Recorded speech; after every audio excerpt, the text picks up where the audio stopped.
Huế, a World Heritage Site, is 100 kilometers north of Da Nang. It was the capital of the Nguyen dynasty, which dominated much of the southern Vietnam from the 17th to the 19th century. As a result, Huế cuisine inherits from the best food, which was drawn throughout Vietnam to serve the king.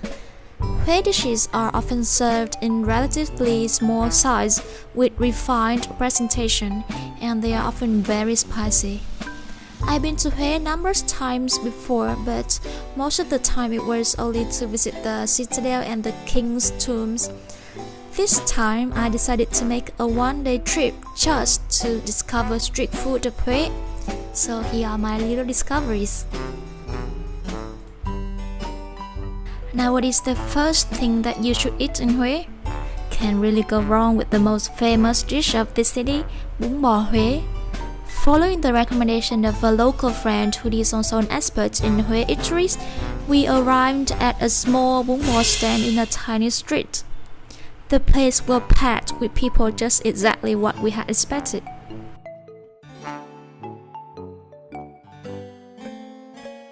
When I thought about eating bún bò in Huế, I expected it to be very spicy and hot. But to my surprise, the steamy bowl bún bò I tasted was not spicy at all, but rather very mild and naturally sweet.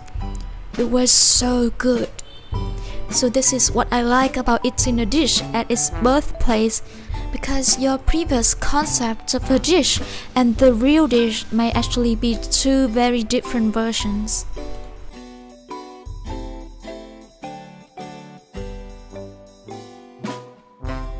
The next dish that we tried was bánh khoái.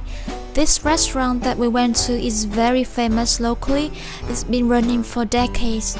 So basically, bánh khoái is a smaller version of bánh xèo and served with a quite similar sauce. But in Huế, people don't use the wrap and roll style like how we eat bánh xèo in Da Nang. Bánh khoái is also crispier than bánh xèo, and instead of pork toppings, we had toppings made from chả and shrimp.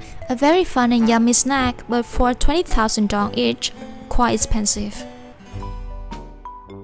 Then it was time to visit some other popular dishes in Da Nang, but also has Huế origins, the famous combo of different bánh or cakes.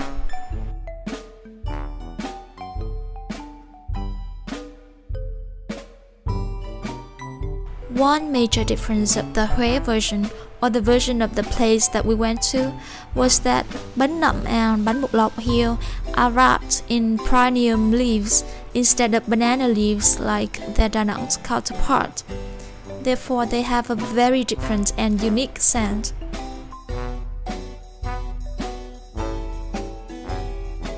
Another thing that caught my attention was that the dry shrimp toppings here were exceptionally well done and were not something that you could easily find in Da Nang.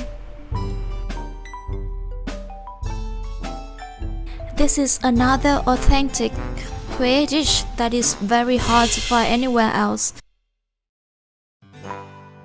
Basically, it is the Huế equivalent of Da Nang's bún mắm, with tiny clams instead of pork, fried pork skin, a lot of vegetables and herbs, and shrimp paste is used instead of anchovy fish sauce.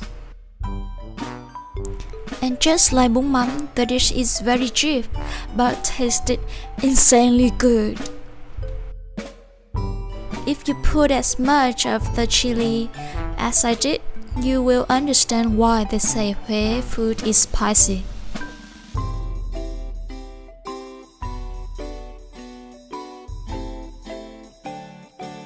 This is cơm hến, which is tiny clams with rice and some soup.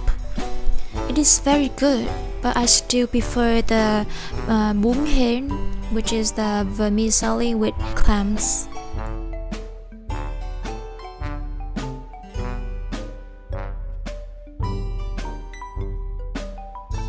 So our time is almost over. Well, almost over. On the way back to Da Nang, Let's not forget this amazing restaurant just about 25 kilometers from Huế. Basically, it's just bánh cuốn or bánh ướt like how we call it in the central region. But the real shining star here is the accompanied roasted pork. It is so crispy and soft and juicy and had a really nice smell. And did I mention that it was crispy?